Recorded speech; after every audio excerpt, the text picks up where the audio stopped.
About 7 years ago, I started an operating systems course in my university.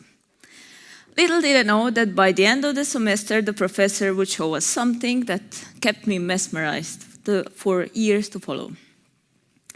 The last day of the course, he decided to show us what his research was about. He quickly opened an application, and there were some animals running around and trying to eat all the food that was there. And he said, "Look at that. They are actually evolving. Look at them getting better and better at eating food each passing moment." Now, my attention was immediately called evolving. Wow, how did he do that? Did he really manage to put evolution in the little tiny computer box?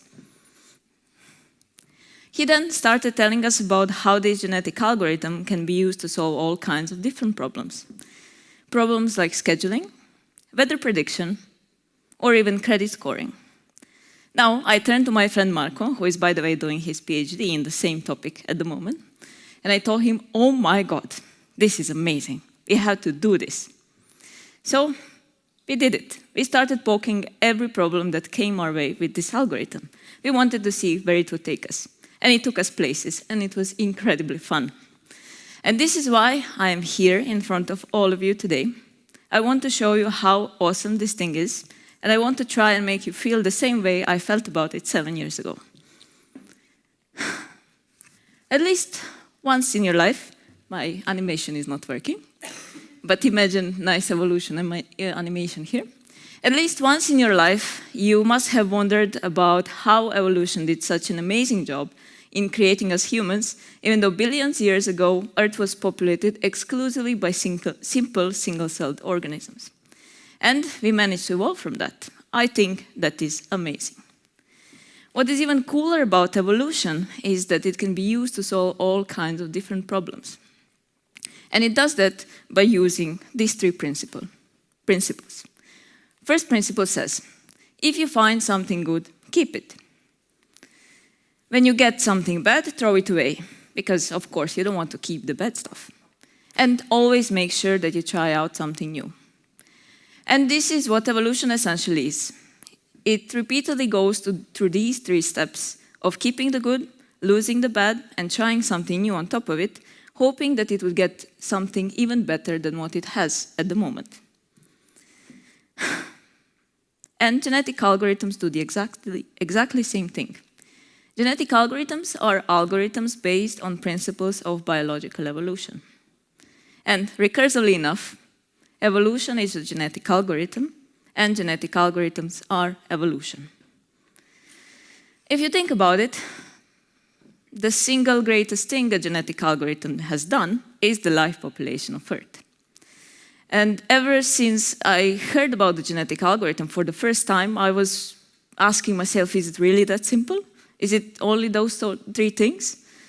And I had to try it myself. I wanted to prove it. So I went ahead and modeled a tiny little world, the same as my professor did, and tried to apply all those principles there to see where it would take me. So I had some animals, and the goal of this world was to evolve the animals to be as good as possible at eating food, finding mates, and surviving as long as possible.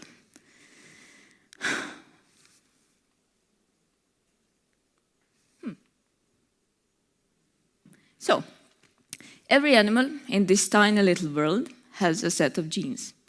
Genes are the variables that we want to optimize when we put it into an optimization context. And genes are the variables that tell us how to solve the problem that we are trying to solve. If you think about our animals, the problem that we are trying to solve is staying alive. So I had to choose some genes to go with when I started modeling my animal. So what do you think? What might have I chosen for some genes in the animal? Strength? Yes, for example, strength, which will say how strong is the animal, how much can it take on itself. Speed, exactly. Size, yes, the bigger, the stronger, the better, huh? Yes, I agree with all these things that you said, but I myself decided to go with these. I gave it vision, which is practically an integer saying how far an animal can see. There is also maximum age, which says how long an animal live unless it dies of hunger or weakness before that. Stamina and recovery factors say how strong is the animal and how fast it can recover while eating or sleeping. And the behavior, the brain, the personality, the thing that decides what an animal will do in a certain situation. So, what to do if I'm tired? Should I walk a bit more, get a little bit more tired? I might die of weakness, that would not be good, right? Or what if there is a mate in front of me? Should I try and engage with it? Probably. So these are the genes. These are the parameters that we want to optimize. We want to have an animal that is fast thinking, strong, can rest fast, and knows that it should take every opportunity to eat, sleep, or mate. To make this comparable throughout the generations, I decided to put the generations in a kind of a race. Now, to finish the race, the generation has to eat all the food that is there on the screen. Once it finished, it tries to challenge the next generation for it to do it better than what this generation did. So let's see how this works. And it's not... Let me fix this, because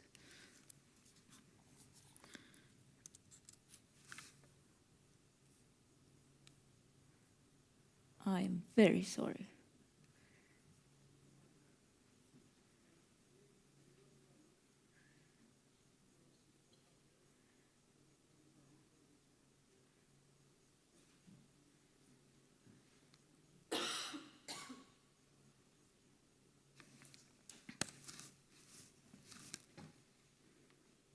Okay, yes.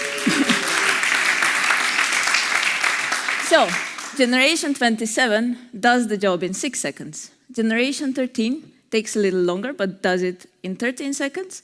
And the generation 0, there's one food there that no one tends to see, and they keep blocking it, and, kind of, So it seems to work. Nice. And how? Let's dig a little bit deeper into this. If you want to solve something with a genetic algorithm, you have to have genes, and you have to define operators to manipulate those genes. As I already said, genes are the variables that we want to optimize, but as well the variables which are telling us how to solve the task we are trying to solve. So of course, the first thing to start thinking about when you're trying to solve something with a genetic algorithm is the definition of genes. If you go back to our example of animals, we had some integers. For example, an integer saying how strong is an animal.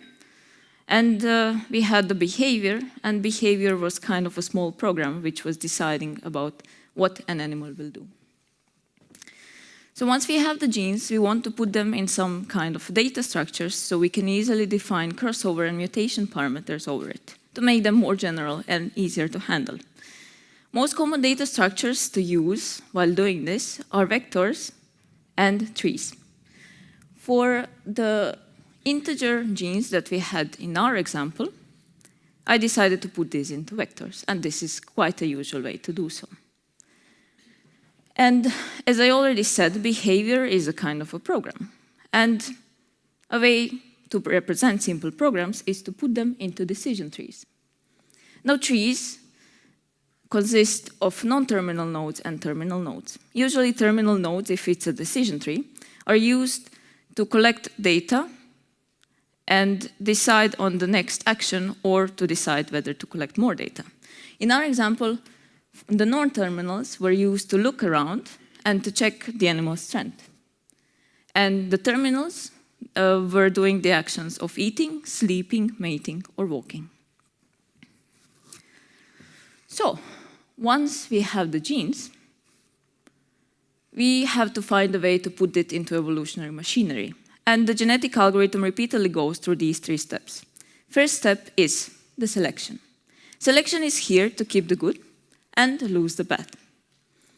Selection is here like some kind of rating of an animal. It is an integer saying how good does an individual perform the task it is supposed to do. once we have that, we can easily decide which individuals are the best and which are the worst, meaning that we can throw away the worst and keep the best. And when we have the best, we can try and combine them using crossover into a child individual. And crossover is here to keep the good and try out something new. It does that by combining the two best or good individuals, hoping it would get something better. And once we have a child, we can decide to mutate it. And mutation is here to make us try something new. Mutation is here to kick us out of a local optimum. Okay, so let's dig a little bit deeper into each of these steps. Selection, as I already said, is here to keep the good and throw away the bad. If we wanted to choose 7 individuals from our generation to continue into the next one, we would pick ones with the highest value of fitness. In our example, the function that calculated the fitness looked like this. Now, this is a bunch of variables and symbols and numbers, but it all sums down to this. We want to see how good are the base genes of the animals, and how good did the animal perform up to this point where we are trying to calculate this fitness. And we can easily calculate it for all the animals, for any animal in the generation. And then we can, of course, pick the best and make them proceed. And maybe combine them into something new using the crossover. Crossover is here to keep the good and try out something new. In real life, each one of us was a combination of genes of our parents. Each of our parents gave the same amount of genes in hope that, their gene will get into us. And that's exactly how it works in genetic algorithms. We have 2 parents, and we want to give them equal opportunity to put their gene into child's gene set. Now, there are a lot of ways to do crossover in genetic algorithms. I will show you some of the most common ones. This one is called uniform crossover. But what it actually does in the case of vectors is that you can align the 2 vectors of parents, one beneath the other, and go one position by one position and combine them into a child individual. You can also choose to do this. This is a single point crossover, meaning that once you align the vectors, you can choose a point to cut them into 2 pieces, and then take one piece of each parent and connect them into a child. Or if you wanted to give even more equal opportunity to each parent, you can take half of each gene and fuse it into one. In the example of integers, this would be calculating the average of the 2. And a similar thing goes for trees. But you have to be very careful if you have some more complex semantics. In the example of our animals, semantics were quite simple, meaning that every non-terminal was compatible with every other non-terminal or terminal, which means that I could easily traverse through trees of both parents and randomly pick a node from the first or the second parent, creating a child. So, this is the crossover. Crossover is something that tries to combine 2 good things into something even better. And as I already said, there are many ways to do crossover in genetic algorithms. And the only rule of crossover is to make sure that you give equal opportunity to every parent to put their gene into child's gene set. And once you've created a child, you can decide to mutate it. Mutation is here to make us try something new, hopefully to throw us out of a local optimum. And just like crossover, there are a lot of ways to do mutation. One of the ways is to simply choose one gene from the gene set and randomly change it. In the case of the trees as well, but mind the semantics if you have something more complex. And remember always to use mutation. Even though it sounds silly and unimportant, it is something that will throw us out of the place where we might get stuck. If you compare it to real life, you could compare it to being stuck in your comfort zone. if you don't push yourself out of it and try out something new, you will never know what you can actually do. And this is what a genetic algorithm is. Once it has the genes and the selection, mutation, and crossover operators, it repeatedly goes through these 3 steps, hoping that it will get something that will make you happy in terms of, that will solve the problem you're trying to solve in a way that you will be happy with. So by now you must be asking yourselves, what else can be solved with this? Well, one of the most common uses of genetic algorithms include training of neural networks, linear regression, and scheduling. I myself have tried a lot of flavors of genetic algorithm, and its flavors of mutation and crossover. Amongst other things, I've tried to learn computer to play Tetris. So far, I managed to put together 1 row, actually to teach the computer to put together 1 row. So there's still some work to do, but it's going somewhere. A little bit more serious problem was that I was trying to solve diagnosing of pulmonary embolism. Now, pulmonary embolism is a disease that happens when a blood clot reaches its way up to the lungs. And the problem with this disease is that it's quite lethal, and you have to diagnose it really fast in order to save your patient.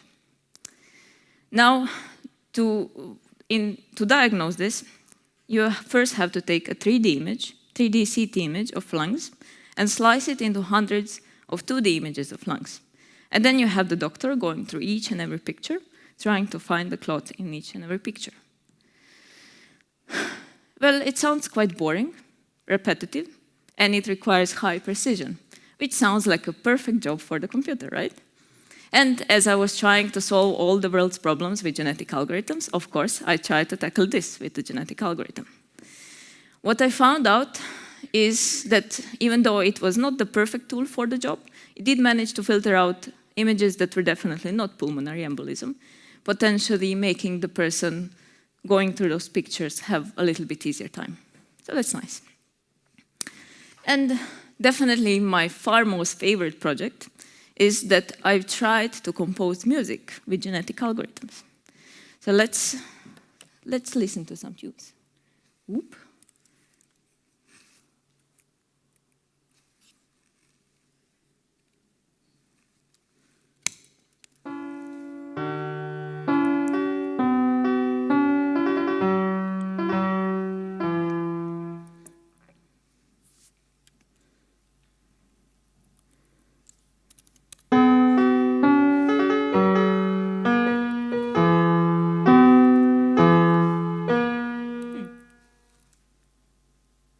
My slides are not liking me, but I will fast forward. I apologize. That are the room. So, how this music composition worked is that I gave my algorithm a bunch of my classical harmony homeworks.